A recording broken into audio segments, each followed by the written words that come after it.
সালাম আলাইকুম। কেমন আছেন সবাই? আশা করছি ভালো আছেন। বাংলাদেশ আলোসের পক্ষ থেকে আরেকটি ভিডিও নিয়ে এসেছি। 24শে মে 2025 যে এক্সামটা গিয়েছে সেটাকে নিয়ে আরেকটি ভিডিওতে দেখেছি ইমেলটা। আজকের ভিডিওতে দেখব অপশন 1। আমি আমার স্টুডেন্টকে অল টাইম বলি শুধু শুধু তারিয়া দোষের দিকে যাওয়ার দরকারই নেই। তারিয়া দোষের যে দ্বিতীয় পার্টটা থাকবে সেটা খুবই বেশি কমপ্লিকেটেড। কোনো দরকার নাই আমরা কোনো কমপ্লিকেশনে যাওয়ার জন্য। সেই জন্য আমি সব সময় সাজেশন দেব সবাইকে, আমার স্টুডেন্ট, আমাকে যারা ফলো করো বা আমার ভিডিওগুলো তোমরা পছন্দ করো তাদের সবার জন্য থাকবে তোমরা হচ্ছে যে অপশন 1টা নিবা, কারণ অপশন 1টা বেস্ট। কেন বেস্ট? ওখান থেকে আমি অনেকগুলা শব্দ নিতে পারবো, ওখান থেকে আমি ধরে ধরে লিখতে পারবো। আমার ইম্পর্টেন্ট কি, আমার হচ্ছে যে ওখানে পরীক্ষার হলে যে নার্ভাসনেসটা না হওয়া। সেই জন্য হচ্ছে যে যত আমি ত্রাঙ্কিলা থাকতে পারবো মেহর পারা আমি। ওকে, তাহলে আমরা দেখি হচ্ছে যে এবার আমাদের এক্সামে কি এসেছিল। এবার এক্সামে এসেছিল Fiesta en la que usted ha estado, মানে একটা ফিয়েস্তাতে যেটাতে আমি ছিলাম। ha estado আমি ছিলাম। ওকে, টপিক গুলা কি ছিল? টপিক গুলা ছিল কে tipo de fiesta era, কি ধরনের ফিয়েস্তা ছিল, y por qué fue, কেন গিয়েছিলাম। cuándo fue la fiesta, ফিয়েস্তাটা কখন ছিল। আচ্ছা, আমি এত কথা বলতেছি, ফিয়েস্তা মানে কি? ফিয়েস্তা মানে হচ্ছে যে অনুষ্ঠান।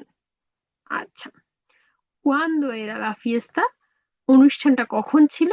y quiénes fueron, কারা কারা গিয়েছে। quiénes fueron, কারা গিয়েছে। cómo era el lugar, জায়গাটা কেমন ছিল। y cómo fue hasta allí, কিভাবে পর্যন্ত আমরা গিয়েছি। কে hizo, কি করেছি। durante la fiesta, মানে ফিয়েস্তাতে অনুষ্ঠানটা আমরা কি করেছি, কি ধরনের খাবার খেয়েছি, কি ধরনের মিউজিক ছিল, কি ধরনের অ্যাক্টিভিটি আমরা করেছি।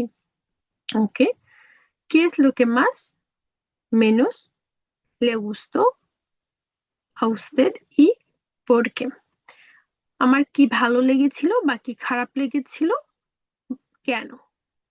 মানে এটা যখন আমি এটা শেয়ার করি সেটা হচ্ছে যখন আমি এটা আপনাদের জন্য লিখছিলাম আমি প্রায় 80টার উপরে কি 100টার কাছে শব্দ চলে গেছিলাম। এত ইজি ছিল, এত সুন্দর করে লেখা যাচ্ছিল।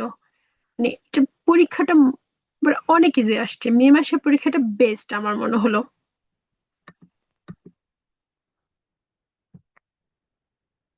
এ, আমাদের শব্দ লিখতে হবে 60, 70 থেকে 80টা। ওকে, তাহলে সেই কমন জিনিস আমাদের যেটা আমরা জানি যে আমরা লিখবো আমাদের লেখার মধ্যে, voy a escribir un texto sobre, এতটুকু তো আমরা জানি, এতটুকু তো আমরা আমাদের বাসা থেকে নিয়ে যাচ্ছি। এবার হেডলাইনে যাব।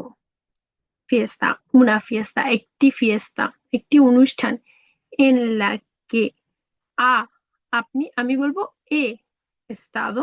ওকে, ¿qué tipo de fiesta era? La fiesta era el cumpleaños de mi hermano.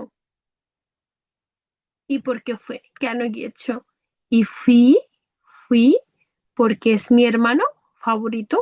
প্রথম লাইন আমরা এখান থেকে নিয়ে নিলাম। ওকে, ¿cuándo fue la fiesta? La fiesta fue hace 2 semanas. ¿Y quiénes fueron? y fueron todos nuestros familiares, আমাদের প্রতিটি পরিবার গিয়েছিল না। ¿Cómo era el lugar? El lugar era muy bonito. ¿Y cómo fue hasta allí? Y hasta allí fui en mi coche. ¿Okay? ¿Qué hizo durante la fiesta? Durante la fiesta hice muchas cosas como bailar, comer, etc. etc মানে কি? ইত্যাদি। ¿Qué es lo que más menos le gustó a usted y por qué? Lo que más me gustó fue la tarta porque me gusta mucho las tartas. Me gusta mucho las tartas. আমার cake খেতে অনেক বেশি পছন্দ। ওকে, তাহলে এখানে লেখার সময় আমি কতটা 76, এনাফ। আমাকে বলছে 70 থেকে 80টা। তাহলে আমরা যদি পরীক্ষার হলে মাসো মেনস এভাবে যদি লিখে আসি তাহলে এখানে আমরা কত পয়েন্ট পেয়ে যাবো? আমরা পেয়ে যাবো 12.5 পয়েন্ট। কেমন লাগলো কমেন্ট করে জানাবেন। আমাদের চ্যানেলে সাবস্ক্রাইব করে রাখবেন এই ধরনের ভিডিওগুলা পাওয়ার জন্য। আসসালামু আলাইকুম।